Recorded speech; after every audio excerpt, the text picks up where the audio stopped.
ഞാനൊരു കട്ട tender coconut ഫാനാണ്. അപ്പോൾ നമുക്കിന്നൊരു easy tender coconut pudding prepare ചെയ്യാം. അപ്പോൾ അതിന് വേണ്ടുന്നത് ഞാൻ എടുത്തേക്കുന്ന ഒരു ടെൻഡർ കോക്കനട്ടാണ്. അപ്പോൾ അതിൻ്റെ ടെൻഡർ കോക്കനട്ട് സ്ലൈസസ്, പിന്നെ 1/2 litre of milk, then 3 teaspoons of gelatine.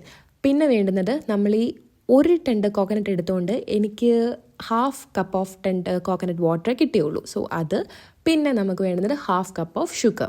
അപ്പോൾ ഇത്രയാണ് ഇൻഗ്രീഡിയൻസ് വരുന്നത്. അപ്പോൾ ഇതെല്ലാം നമ്മളൊരു സൈഡിലേക്ക് മാറ്റി വെക്കുക. അത് കഴിഞ്ഞ് ജെലറ്റിൻ എടുത്തിട്ട് 3 ടേബിൾ സ്പൂൺ ഓഫ് വാട്ടർ ഒഴിച്ച് നമുക്ക് സോക്ക് ചെയ്യാൻ വേണ്ടി മാറ്റി വെക്കാം. അത് കഴിഞ്ഞിട്ട് നമുക്ക് ഒരു മിക്സിയിലേക്ക് ഈ പറഞ്ഞ ടെൻഡർ കോക്കനട്ട് സ്ലൈസസ് എടുത്തിട്ട് കുറച്ച് നമുക്കെടുത്ത് മാറ്റി വെക്കാം. നമുക്ക് അവസാനം ചങ്ക്സ് ആയിട്ട് ഇടാൻ വേണ്ടി കുറച്ച് നമുക്ക് മാറ്റി വെക്കാം. അപ്പം ഈ ടെൻഡർ കോക്കനട്ട് സ്ലൈസസ് മിക്സിയിലേക്ക് ഇട്ടിട്ട് നമ്മൾ 3 ടേബിൾ സ്പൂൺ ഓഫ് മിൽക്ക് ഒഴിക്കാം. നല്ല ഫ്ലോയി പൾപ്പാണെങ്കിൽ നമുക്കിത് ഒഴിക്കേണ്ട കാര്യമില്ല. അപ്പോൾ ഇത് ഇച്ചിരി കട്ടിയായതുകൊണ്ട് നമുക്ക് ഈ 3 ടേബിൾ സ്പൂൺ ഓഫ് മിൽക്ക് ഒഴിച്ചിട്ട് നമുക്കൊന്ന് അടിച്ചെടുക്കാം. അതിനുശേഷം പാല് നമുക്ക് ചൂടാക്കിയെടുക്കാം. പാൽ ഒത്തിരി അങ്ങ് ബോയിൽ ചെയ്യേണ്ട, അതുകൊണ്ട് സിമ്മിലിട്ടിട്ട് പാല് ചൂടാക്കിയെടുക്കാം. അതിനകത്തോട്ട് 1/2 കപ്പ് ഷുഗർ ആഡ് ചെയ്യാം. എന്നിട്ട് നമുക്ക് മിക്സ് ചെയ്യാം.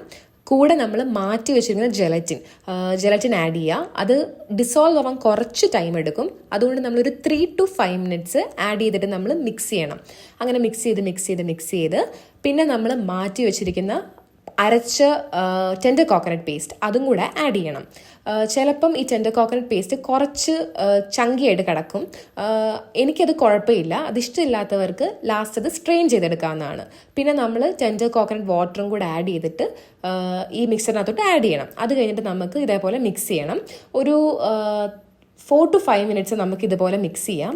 അങ്ങനെ മിക്സ് ചെയ്ത് നമുക്ക് ഫ്ലെയിം ഓഫ് ചെയ്തിട്ട് ഇത് മാറ്റി വെക്കാം.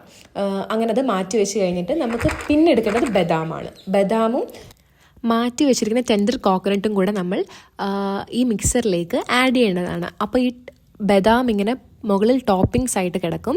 പിന്നെ നമ്മളിത് ഫ്രിഡ്ജിൽ വെക്കുന്നതിന് മുമ്പ് ഒരു ക്ലിംഗ് റാപ്പ് വെച്ച് റാപ്പ് ചെയ്യുന്നത് നല്ലതായിരിക്കും. അല്ലെങ്കിൽ ഫ്രിഡ്ജിൽ വെക്കുമ്പം വെള്ളം വീഴാൻ വേണ്ടി ചാൻസ് ഉണ്ട്. അപ്പോൾ നമ്മുടെ ഈസി ടെൻഡർ കോക്കനട്ട് പുഡിംഗ് റെഡിയായി. എല്ലാവരും ട്രൈ ചെയ്ത് നോക്കണം. പിന്നെ ഇത് നമുക്കൊരു മിനിമം 4 hours എങ്കിലും ഫ്രിഡ്ജിൽ വെക്കണം. അപ്പം താങ്ക്